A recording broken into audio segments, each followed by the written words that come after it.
Hey, a hero slider is a large dynamic banner at the top of a web page displaying featured images or information. Having a nice, professional-looking slideshow on your website can make an excellent first impression. It grabs the viewer's attention, and it can be the perfect place to showcase new content or key marketing promotions. Here is how to create one using the Elementor plugin.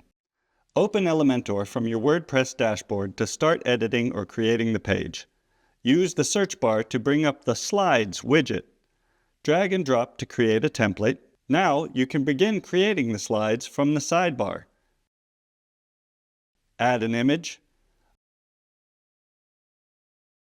Optimize your images with the Ken Burns zoom effect or background overlay. Select Content to add titles and text. Click on Style to further manage how your slides and text behave. When you have your first slide how you want it, begin again with Slide 2.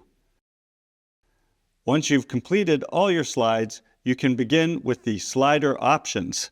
Here you can determine the user navigation method, speed and direction, and adjust and edit other finer details. After all that, it's time to preview how it's going to look. For this, click the little eye symbol up at the top right. If everything is looking right, then you can publish it. Hopefully, this will help you to manage your website in an ongoing and eye-catching way. At White Label Agency, we have 100+ WordPress professionals at your service. If you'd like a quote to extend your team with a dedicated new member, or want to learn more about how we can assist with your workload, book a call via the link below to talk to one of our personal account managers. Otherwise, if you're interested in more WordPress-related videos, please click to subscribe.